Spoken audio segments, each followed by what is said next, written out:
Assalamualaikum warahmatullahi wabarakatuh. Kami dari kelompok 4 yang beranggotakan Pramita Surya Pradita, saya sendiri Atan Fauzi, Gusti Febri Anggara, Dimas Sugianto, dan Hans Faiz Wiyadi ingin mempresentasikan materi pendapatan nasional dari mata kuliah pengantar ekonomika. Dari pengertian pendapatan nasional sendiri adalah nilai total output akhir suatu negara dari semua barang dan jasa baru yang diproduksi dalam satu tahun. Adapun sejarah pendapatan nasional, yaitu memiliki arti khusus yang dilambangkan dengan huruf Y. Perhitungan pendapatan nasional dilakukan pertama kali oleh Sir William Petty di Inggris pada tahun 1665. Ketika itu, Petty menamakannya dengan pendapatan masyarakat, yang merupakan penjumlahan dari nilai upah yang diterima oleh masyarakat dan nilai pendapatan yang diterima oleh negara dalam waktu setahun. Pendapatan nasional dihitung menggunakan 3 pendekatan. Yang pertama, pendekatan pendapatan.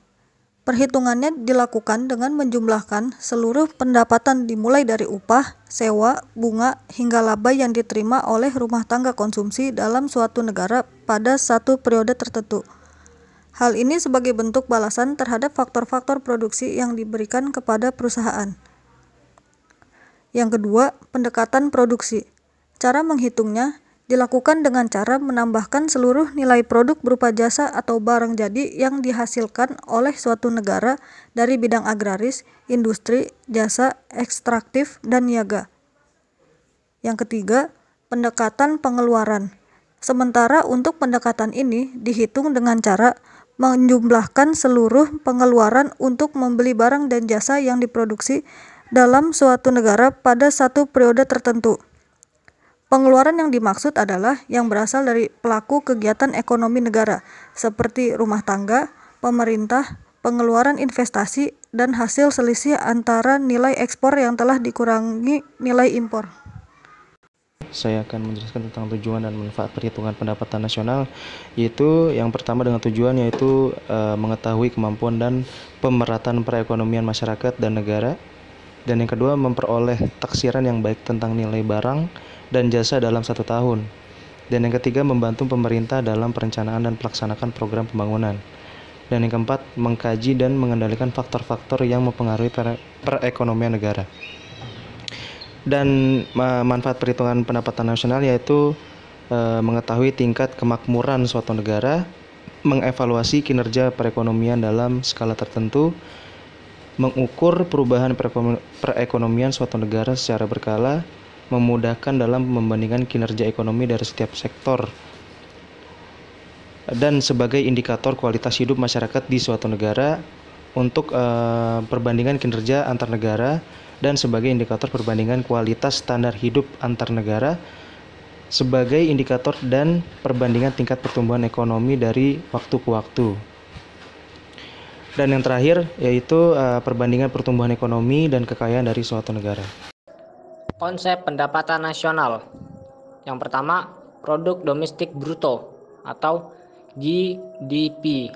Lalu yang kedua, produk nasional bruto, GNP. Yang ketiga, produk nasional neto, NNP. Yang keempat, pendapatan nasional neto, NNI.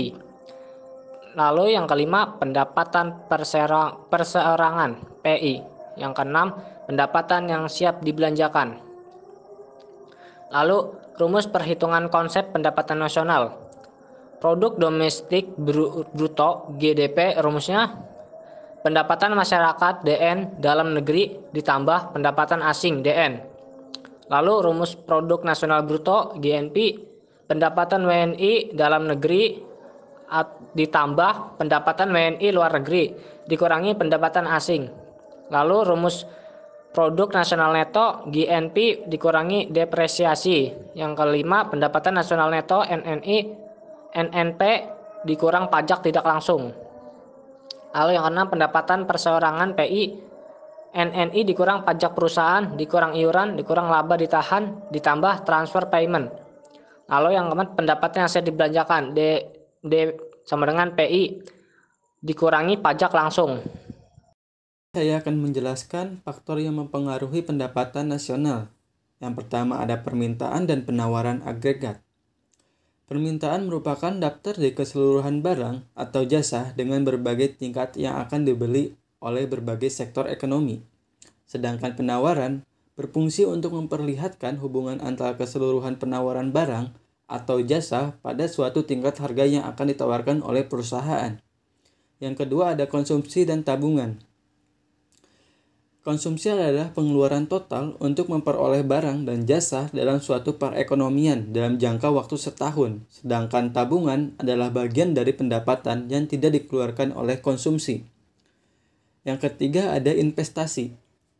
Investasi ini sangatlah penting karena investasi adalah aktivitas pendapatan modal baik merupakan uang, aset, berbagai lainnya ke dalam suatu benda, lembaga, atau suatu pihak dengan harapan permodalan atau investor kelak akan mendapatkan keuntungan setelah kurun waktu tertentu. Sekian dari kelompok kami, kurang lebihnya mohon dimaafkan. Wassalamualaikum warahmatullahi wabarakatuh.